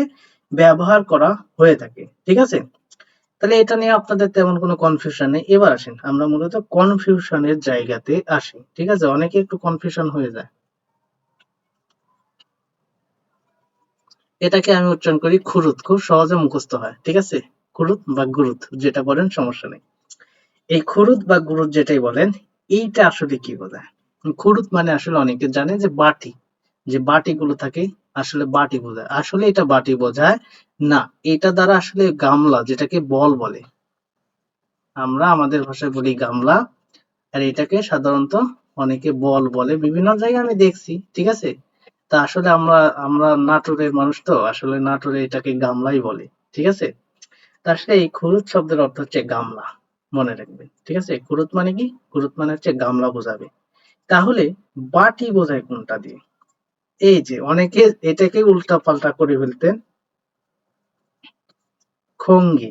এইটার অর্থ মূলত বাটি বলতে পারেন, এবং এটা হচ্ছে ভাতের বাটি। মনে রাখবেন, ভাত ভর্তি অবস্থায় ভাতের বাটিকে এখানে বলা হয় খঙ্গি। তাহলে খুরুত মানে অনেকে বাটি বুঝতেন, বাট আজকে থেকে মনে রাখবেন খঙ্গি শব্দের অর্থ বাটি বোঝাবে। ঠিক আছে? আর খুরুত শব্দের অর্থ গামলা, যেটাকে আপনারা বল বলেন, ভাতের গাবলা অর্থাৎ বড় যেটা বলে। ঠিক আছে? ওইটাকে। আশা করি এটা মূলত আপনারা বুঝতে পারছেন। এটা নিয়ে অনেকের অনেক রকম কনফিউশন বিভিন্ন সময়। ঠিক আছে? এটা থেকেও কোশ্চেন হয়, এখান থেকে কোশ্চেন আসারও একটা সম্ভাবনা থাকে। হ্যাঁ, এটা আর কি অনেকে ঝামেলায় পড়ে যায়। ঠিক আছে? এবার আসেন, অনেকে এইটা নিয়ে অনেকেই কনফিউশন হয়ে যায়, গুরু বা খুরু। ঠিক আছে? গুরু বা খুরু। তাহলে খুরু শব্দটা মনে রাখাটা আপনাদের জন্য একটু টাফ, তাই আপনারা গুরুই পড়তে পারেন। হ্যাঁ, আসলে এগুলো আপনার মতো করে পড়ে নিলে যাতে আপনার মনে থাকে, আপনি কোশ্চেন সলভ করতে পারেন। হ্যাঁ, এইটাই হচ্ছে মূল কথা। ঠিক আছে? তো দেখেন, এই গুরু বা খুরু যেটা পড়েন, যেহেতু এটা সেন্টেন্সের মধ্যে গিয়ে গুরু উচ্চারণ হবে, এটার অর্থ হচ্ছে গাছের একক হিসাবে। গাছের একক হিসাবে এটা ব্যবহার করা হয়ে থাকে। ঠিক আছে? তাহলে এটার বানান অনেক জায়গায় অনেক রকম দেখা যায়। ঠিক আছে? এরকমও দেখা যায়। ঠিক আছে? দুইটার মধ্যে যে কোনো একটা আপনারা মনে রাখলেই হবে। ঠিক আছে? এটা গাছ ব্যবহার করা হয়। এরপরে আমরা যেটা শিখতে চাচ্ছি, দেখেন এরপরে শিখবো হচ্ছে বন। এটা হচ্ছে বার। বার বলতে শনি রবি এরকম বার না, একবার দুইবার তিনবার চারবার, এই বার বোঝাতে মূলত সময়ের ক্ষেত্রে। ঠিক আছে, এই বন শব্দটা ব্যবহার করা হয়ে থাকে। ঠিক আছে, এরপরে আমরা যে শিখব বিয়ম, খুব গুরুত্বপূর্ণ একটা বিয়ম, এটা বোতলের একক হিসাবে। বোতল জাতীয় যত যা আছে সবগুলোর ক্ষেত্রে এই বিয়ম শব্দটা হবে। ঠিক আছে, হতে পারে তেলের বোতল, পানির বোতল, এক কথায় বোতল জাতীয় যেগুলো আছে। ঠিক আছে, কমল পানীয় বোতল, জুসের বোতল, এই বোতল বোঝাইতে মূলত এই বোঝানো হয় বিয়ম শব্দটা। এটা খুবই গুরুত্বপূর্ণ একটা শব্দ। এবার আসেন সি। এই সি শব্দটা কিসের ক্ষেত্রে ব্যবহার করা হয়? এই সি শব্দটা ঘন্টার ক্ষেত্রে টা বোঝাতে। এমন না একটা দুইটা তিনটা এইরকম কিন্তু না, আসলে একটা দুইটা তিনটা এটা বোঝাতেই গ্যা শব্দটা ব্যবহার করা হয়, যেটা বস্তুর একক হিসেবে। ঠিক আছে, বাট এই সি বলতে টা মানে একটা বাজে, দুইটা বাজে, তিনটা বাজে এই সময়ের ক্ষেত্রে টা বোঝাতে সি শব্দটা ব্যবহার করে। আবার আরেকটা সি এর সাথে আপনারা আবার গুলাই ফেলেন না, সি, এই সি শব্দের অর্থ কিন্তু সাহেব, মানুষের ক্ষেত্রে এটা সাধারণত লাগাই থাকে, মানুষের নামের পেছনে সি। আশা করি এটা আপনারা ক্লিয়ার হয়ে গেছেন। এবার সিগান। সিগান কিসের ক্ষেত্রে? এটা সময়ের ক্ষেত্রে, আপনারা জানেন সময়ের ক্ষেত্রে সিগান। তো সময়ের ক্ষেত্রে এটা কি বোঝায়? ঘন্টা। সময়ের ক্ষেত্রে ঘন্টা বোঝাতে সিগান শব্দটা ব্যবহার করা হয়ে থাকে। ঠিক আছে, এবার আমরা যেটা দেখতে যাচ্ছি একটু খেয়াল করেন, যান। যান যেটা কাপ বা গ্লাস, কাপ বা গ্লাস যেটাই বোঝাক, ঠিক আছে, সেইটার ক্ষেত্রে মূলত যান শব্দটা ব্যবহার করা হয়। ঠিক আছে, এখন কাপ যেমন চায়ের কাপ হতে পারে, কফির কাপ হতে পারে। ঠিক আছে, আর গ্লাস পানির গ্লাস হতে পারে, দুধের গ্লাস হতে পারে। এক কথায় কাপ আর গ্লাস যেটাই বোঝাক যান শব্দটা ব্যবহার করা হয়ে থাকে। ঠিক আছে, এগুলো আর কি আপনারা আপাতত দেখবেন বিভিন্ন জন বিভিন্ন যে ক্লাস থেকে পরবর্তী এটা তো আপলোড করা হবে, তো সেখান থেকে আপনারা সুন্দর করে নোট করে নেবেন, নিজের মতো খাতায় নোট করে নেবেন। ঠিক আছে, সবগুলো আর কি ওইভাবে আর কি হয় না, যেখানে যেটা যেভাবে বোঝাচ্ছি চেষ্টা করবেন সেখানে কিছু নোট লেখার। হ্যাঁ, আমি যেমন দুই একটা উদাহরণ দিয়ে দিচ্ছি, সেরকম দুই একটা উদাহরণ সহ নোট করার চেষ্টা করবেন। ঠিক আছে, তাহলে হবে কি, আপনি যদি 6 মাস পরেও খাতাটা ওপেন করেন, আপনি দেখার সাথে সাথে নিজে বুঝে যাবেন। হ্যাঁ, এমন না যে আপনার 6 মাস পরে আপনার একদমই সব মনে থাকবে, তা কিন্তু না, বাট আপনার ওই নোটটাই আপনাকে মনে করাই দিবে আমার কথাগুলো। ঠিক আছে, তাই আপনারা অবশ্যই ক্লাসটা দেখে আবার সুন্দর করে নোট করার চেষ্টা করবেন। এখন আপাতত যাদের যতটুকু আয়ত্ত হচ্ছে এতটুকুই আয়ত্ত করার চেষ্টা করেন, বেশি প্রেশার নিবেন না নিজের উপর যে এখনই পড়তে হবে, এখনই মুখস্থ করতে হবে, এরকম দরকার নেই। ঠিক আছে, যতটুকু আর কি এখন মনে থাকে, তাহলে যান হচ্ছে কাপ বা গ্লাসের একক হিসাবে ব্যবহার করা হয়। এরপরে কি, খুব গুরুত্বপূর্ণ একটা শব্দ, খিয়ল্লে। জোড়ার ক্ষেত্রে যে কোনো জিনিস যেগুলো জোড়ায় জোড়ায় ব্যবহার করা হয় বা জোড়ায় জোড়ায় পাওয়া যায় সেগুলোর ক্ষেত্রে আপনি একক হিসাবে কি ব্যবহার করবেন? খিয়ল্লে। এই খিয়ল্লে শব্দটা আপনারা একক হিসাবে ব্যবহার করবেন, যে যে জিনিস জোড়া ছাড়া হয় না, মানে জোড়ায় জোড়ায় আর কি নিতে হয়। যেমন আপনি পায়ের জুতা বলেন, এখন আপনি দোকানে গেছেন জুতা কিনতে, ঠিক আছে, তো আপনি কি একটা চাবেন নাকি এক জোড়া চাবেন? তা আপনি একটা তো চাবেন না, তো সেক্ষেত্রে কি বলবেন? এক জোড়া। অর্থাৎ এই খিয়ল্লে দ্বারাই আপনাকে বোঝাবে। খিয়ল্লের পূর্বে যখন আপনি এক লাগাই দিবেন তখন এমনিতেই বোঝা যাবে, যে ধরেন আপনি এখানে লাগালেন কি হান, তো হান মানে তো এক, খিয়ল্লে মানে জোড়া, এক জোড়া, এমন বোঝাবে না যে একটা। তো একটা কি করে হয় দেখেন, একটা যদি হতো তাহলে তো আপনি বলতেন হান গে, হানগে, একটা, এটা মূলত একটা।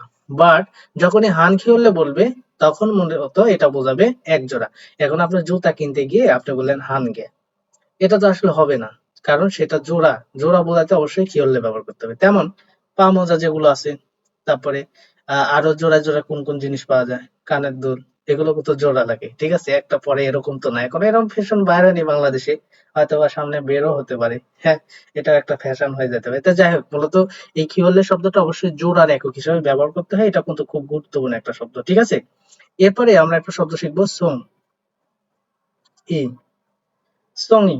এই সঙ্গী শব্দ হচ্ছে ফুল ফল, ফুল ফল। কিন্তু ফুল ফল বলতে সেই সকল ফুল ফল যেগুলো থোকায় থোকায়, থোকা বা তোড়া, যেমন ফুলের তোড়া সেক্ষেত্রে।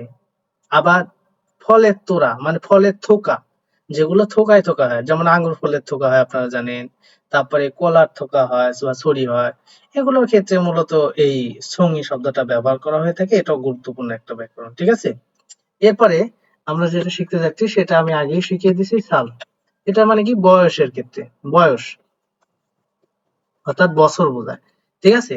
আপনার বয়স যত বছর তার সাথে সাল লাগাই দিলে বোঝাবি এত বছর। এই বছর অর্থ প্রকাশ করতে মূলত এটা ব্যবহার করা হয়ে থাকে মানুষের বয়স বলার ক্ষেত্রে। ঠিক আছে? তবে এটা কিন্তু আপনার জন্ম তারিখের ক্ষেত্রে সেই সাল হিসেবে এটা ব্যবহার করা হয় না। ঠিক আছে? আর আপনার জন্ম সাল বলতেছেন সেক্ষেত্রে না। শুধুমাত্র আপনাকে জিজ্ঞেস করলাম আপনার বয়স এখন কত বছর। তখন আপনি আপনার বয়সটার পরে সাল লাগাই দিবেন, তার মানে বোঝাবে এত বছর। যদি 25 হয় 25 বছর এরকম বোঝাতে। এরপরে দেখেন কি বলা হয়েছে, থাল। এটাকে দালও বলে, এটার অনেক রকম অর্থ আছে। এটা আসলে থাল মানে মাস বোঝায়। এটার আরো অর্থ আছে, থাল মানে চাঁদ, এই থাল মানে মিষ্টি, এটাও বোঝায়। ঠিক আছে? চাঁদ, মিষ্টি, আবার মাস, সব রকমের অর্থ দেয়। এখন আপাতত আমাদের মাসটা খেয়াল রাখতে পারলেই হবে। ঠিক আছে? এরপর আছে সাংজা, খুব গুরুত্বপূর্ণ। সাংজা, যেটা বাক্স, বাক্সের একক হিসাবে মূলত এই সাংজা শব্দটা ব্যবহার করা হয়ে থাকে। এখন বাক্স আবার কার্টুন, এইগুলো কার্টুন বলতে কোনগুলো, ওই যে আমরা বিভিন্ন জিনিস কার্টুন করি সেইগুলোকে বোঝানো হচ্ছে। বাক্স বা কার্টুনের একক হিসাবে এটা ব্যবহার করা হয়। ঠিক আছে? এটা তো ঠিক আছে। এবার আমরা আরো গুরুত্বপূর্ণ একটা শিখতে যাচ্ছি, সেটা হচ্ছে স্যা। এই স্যা, এই স্যা শব্দের অর্থ কি একটু খেয়াল করবেন। এই স্যা শব্দের অর্থ আসলে বোঝায় বাড়ি, বা বলতে পারেন ঘর, তবে এটা হবে ছোট, ছোট বাড়িঘরের ক্ষেত্রে। আমি যখন আপনাদের কোশ্চেন সলভ করাবো এটা আরো ক্লিয়ার হয়ে যাবে, এককের আর কোনো সমস্যাই থাকবে না। আসলে এককের ক্লাসটা মূলত আমি সাধারণত যখন আমার পেইড ব্যাচে নিই তখন এককের ক্লাসটা 3 দিনে নিয়ে থাকি। ঠিক আছে? অর্থাৎ আমি চাই যে অল্প অল্প করে পড়াতে, বাট যতজন একটা ক্লাস যা করাবো সেটা যেন পরবর্তীতে আর ভুলে না যান, অর্থাৎ একবারেই যেন আয়ত্ত হয়ে যায়। ঠিক আছে? তো এখানে দেখেন যে যেটা আছে সেটা হচ্ছে স্যা, এটা হচ্ছে বাড়ির ক্ষেত্রে, বাড়িঘর। আর কোন কোন বাড়িঘর, যেগুলো ছোট ছোট, যখন আমি আপনাদের সামনের দিনে আর কি এটা উদাহরণের সাহায্যে বুঝাই দেবো, কোশ্চেন সলভ করতে যাবো, তখন আপনাদেরকে এটা আরো সুন্দরভাবে একদম আয়ত্ত হয়ে যাবে। ঠিক আছে? আপাতত এটা খালি মনে রাখেন, স্যা বাড়িঘরের একক হিসেবে ব্যবহার হয়, কিন্তু সেটা ছোট বাড়ির ক্ষেত্রে, এতটুকু মনে রাখার চেষ্টা করেন। এরপরে আমরা দেখেন যেটা আছে, খেয়াল করেন, এই স্যা মানে হচ্ছে ছোট বাড়ি, সেটা তো আপনারা ক্লিয়ার হয়ে গেলেন। ঠিক আছে? এখন বিষয় হচ্ছে যে বড় বাড়িঘর যেটা আছে সেটার ক্ষেত্রে মূলত কি ব্যবহার করা হয়ে থাকে। বড় বাড়িঘরের ক্ষেত্রে তো আবার কিছু ব্যবহার করা হয়। আসলে ছোট বাড়িঘরের ক্ষেত্রে যেটা, আর বড় বাড়িঘরের ক্ষেত্রে আরেকটা। ঠিক আছে? তো এখন এই ছোট বাড়িঘরের সাথে যখন আমরা বড়টা আর কি পড়বো, এই হো, এটাও বাড়িঘরের ক্ষেত্রে, কিন্তু সেটা বড় বাড়িঘর, বিল্ডিং, একাধিক তলা বিশিষ্ট, মনে রাখবেন। একাধিক তলা বিশিষ্ট বড় বড় বাড়ি, আপনার পিকচার দেখলেই বুঝে যাবেন। আমি সামনের দিকে যখন, সামনের দিন যখন উদাহরণ সাহায্যে বলে দিব, তখন বিষয়টা আরো ক্লিয়ার হয়ে যাবেন। তাহলে সে হচ্ছে ছোট বাড়ি, ও হচ্ছে বড় বাড়ি ঘরের ক্ষেত্রে। ঠিক আছে? যেটা রুম বা ফ্ল্যাটের ক্ষেত্রে। এটার সাথে সুং, সুং শব্দটা একটু জোড়া দিয়ে করি। ঠিক আছে? যদিও এখানে এইটা মূলত এই হো শব্দটা আসলে কি হয় জানেন, হো শব্দটা আসলে এটা সাইনো কোরিয়ানের একক। ঠিক আছে? তবে আপনারা ওইভাবে পড়ার দরকার নেই যে এটা সাইনো কোরিয়ান এটা পিওর কোরিয়ান, ওভাবে পড়তে গেলে আপনাদের অনেক সময় লাগবে, অযথা ঝামেলার দরকার নেই, আপনারা কোশ্চেন এমনিতেই সলভ করতে পারবেন। ঠিক আছে? এরপরে আমরা দেখতে পাচ্ছি যে কি আছে, সুং। এই সুং শব্দের অর্থ কি, তলা। এটাও মূলত সাইনো কোরিয়ানের একক, অর্থাৎ এখন যেটা দুইটা দিচ্ছে, সুং মানে তলা, বিল্ডিং এর তলা গণনার একক হিসাবে একতলা, দুইতলা, সেক্ষেত্রে সুং শব্দটা ব্যবহার করা হয়। ঠিক আছে? এই দুইটাই মূলত সাইনো কোরিয়ানের একক হিসাবে ব্যবহার করা হয়ে থাকে। এরপরে আমরা যেহেতু এটা মূলত শিখলাম, যেহেতু সে মানে হচ্ছে ছোট বাড়ি, আর হো মানে বড় বাড়ি, আর সুং মানে তলা গণনার একক হিসাবে। এরপরে আপনারা একটা জিনিস হয়তো দেখতে পাবেন, হ্যাঁ। এই হ্যাঁ শব্দের অর্থ কি, বছর, বছর গণনার ক্ষেত্রে। তবে এটা খুব গুরুত্বপূর্ণ একটা, না, এটা আপনারা যদি স্কিপ করতে চান এটা নাও করতে পারেন। ঠিক আছে? বছরের ক্ষেত্রে। এরপর বলছে খাজি, মানে খাজি মানে তো বেগুন, সবাই জানেন। কিন্তু এটা আসলে এই খাজি মানে বেগুন এটাও বোঝায়, পাশাপাশি এটা প্রকার, বিভিন্ন প্রকার বোঝাতে, হ্যাঁ, প্রকার, প্রকার বোঝাতে মূলত এই খাজি শব্দটা ব্যবহার করা হয়ে থাকে, বিভিন্ন প্রকার বোঝাতে। ঠিক আছে? এটা। এরপরে এটা তো অতটা গুরুত্বপূর্ণ না,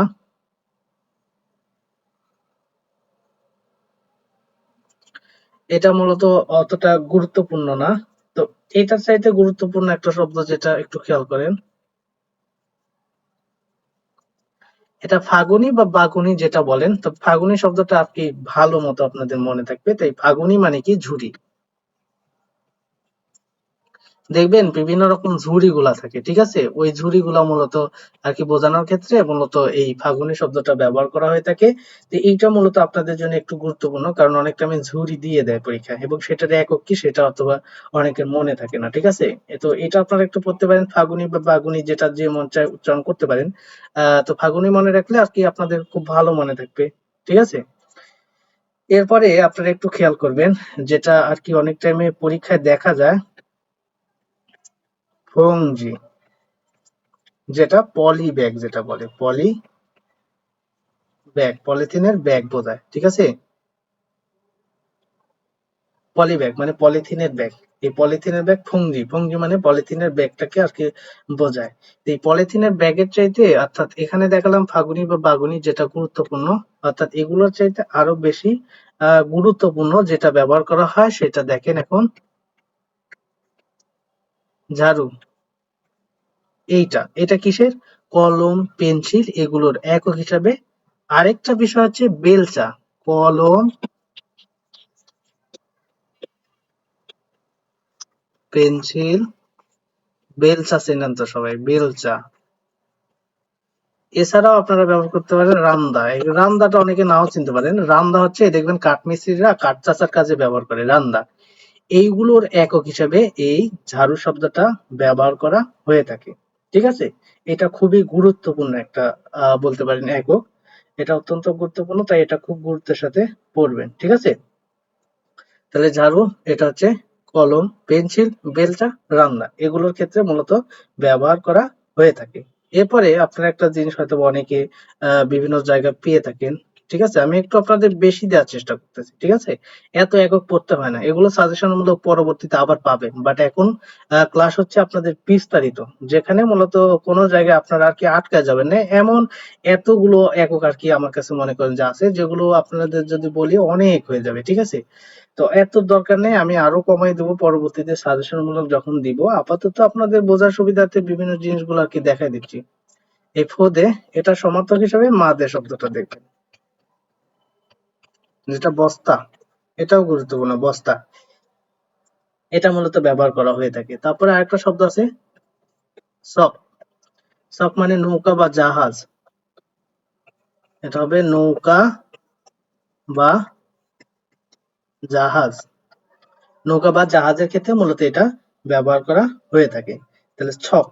এরপরে আসেন আমরা মূলত যেটা দেখব সেটা হয়তোবা অনেকে অনেক জায়গায় অনেক রকম ভাবে শিখছেন। তো আমরা একটু দেখব এটাকে একটু ভিন্ন ভাবে, অর্থাৎ তুলনা করে বললে আর কি সুবিধা হয়। এই থং, বড় যেটা ফল জাতীয়, তরমুজ বলতে পারেন, তরমুজ, বাঁধাকপি, বাঁধাকপি। তারপরে এটা আরেকটা জিনিসের জন্য খুব গুরুত্বপূর্ণ, সেটা হচ্ছে গ্যালন বা জারকিন, গ্যালন বা জারকিন, অর্থাৎ গ্যালন বলতে ওই যে রঙের যে গ্যালন গুলো থাকে সেগুলোকে বোঝাচ্ছে। জারকিন বলতে তেলের যে জারকিন থাকে না, সেইগুলোকে মূলত বোঝানো হচ্ছে এই থং। তো এই থংটা দেখেন থিউর দিয়ে হচ্ছে থং, একটু বুঝে শুনে পড়তে হবে। এই থিউর দিয়ে যে থং, এই থংটা মূলত বোঝানো হচ্ছে কি তেলের জারকিন বলতে পারেন, অথবা রঙের গ্যালন, তরমুজ, বাঁধাকপি, অর্থাৎ বড় ফল তরমুজ, বাঁধাকপি এগুলোর একক হিসাবে এই থং ব্যবহার করা হয়। আর আরেকটা থং আছে, এটা খেয়াল করেন, এটা মূলত বহুতল বিশিষ্ট ভবনের ক্ষেত্রে, বহুতল বিশিষ্ট ভবনের ক্ষেত্রে আপনারা বলতে পারেন বহুতল ভবন, বহুতল ভবনের ক্ষেত্রে, ঠিক আছে? এই থংটা ব্যবহার করা হয়। দুইটা থংয়ের মধ্যে পার্থক্য দেখবেন বানানে। এটা আমরা সামনের দিন কোশ্চেন সলভ করার সময় আরো ভালোভাবে ক্লিয়ার হয়ে যাবো, ঠিক আছে? তাহলে আপনারা প্রথমে দেখতে পেলেন থং, যেটা থিউতে থং, যেটা তরমুজ, বাঁধাকপি, গ্যালন, জারকিন এগুলোর ক্ষেত্রে ব্যবহার করা হয়ে থাকে। আর আরেকটা থং দেখলাম দ্বিগুতের, যেটাকে দোঙও পড়তে পারেন। তো এইটা মূলত বহুতল বিশিষ্ট যে ভবন সেগুলো, আসলে এই থংটা মূলত আহ পিওর কোরিয়ানের একক হিসেবে ব্যবহার করা হয়। আর এই থংটা মূলত চাইনো কোরিয়ানের একক হিসেবে ব্যবহার করা হয়ে থাকে। আসলে আপনাদের সাইনও করেন, পিওর করেন, আবার বলতেছি পার্থক্য করে পড়ার দরকার নাই। এমনিতেই আপনারা কোশ্চেন সহজে সলভ করতে পারবেন সামনের ক্লাস পর্যন্ত যদি এগুলো আয়ত্ত করে ফেলেন। তো সামনে যেদিন আমি ক্লাস করাবো দেখবেন যে আমি বলার আগে আপনারা মনে মনে উত্তর করে ফেলতে পারবেন। ঠিক আছে, তো আশা করি এটা বুঝতে পারছেন। আর এর আগে যেহেতু যেটা দেখা দিচ্ছি জ্ঞা, এই জ্ঞা হচ্ছে বস্তুর ক্ষেত্রে, বস্তু গণনার ক্ষেত্রে। আর বস্তু বলতে দেখেন, যেমন টাটি খানাখানি, যেমন আপেল দুধ কমলা, হ্যাঁ কয়েন। ওই আরেকটা বিষয় আছে যে টাকা, দেখেন টাকা কিন্তু নোট হলে কি ব্যবহার করা হয়, জান, এক পৃষ্ঠা বিশিষ্ট। আর একাধিক পৃষ্ঠা বিশিষ্ট হলে গুণ। কিন্তু টাকা যেহেতু এক পৃষ্ঠা, সেক্ষেত্রে সেটা ব্যবহার হয় জাং। কিন্তু কয়েন গণনার ক্ষেত্রে, কয়েনও তো টাকা, সেই কয়েন গণনার ক্ষেত্রে জ্ঞা, অর্থাৎ এটা বস্তু হিসাবে তখন জ্ঞা এর মধ্যে চলে যায়। ঠিক আছে, তাহলে এই জ্ঞা দ্বারা আসলে কি কি বিষয় বুঝবেন? জ্ঞা দ্বারা আসলে বুঝবেন যে আসলে যেগুলো মূলত বস্তু, যেমন আপনি বলতে পারেন বিভিন্ন ফল। এখন ফলের মধ্যে আবার একটা সঙ্গী তোড়া বা থোড়া থোকা জাতীয় যেগুলো, সেগুলোর ক্ষেত্রে সঙ্গী হবে।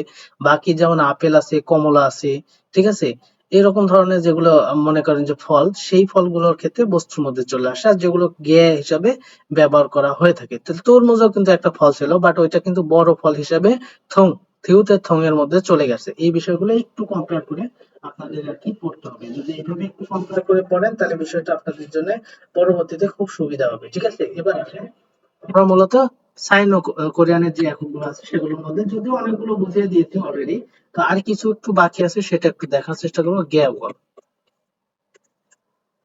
এই গ্যাওয়াল একটা শব্দ, ঠিক আছে, এই গ্যাওয়াল শব্দটা মাস,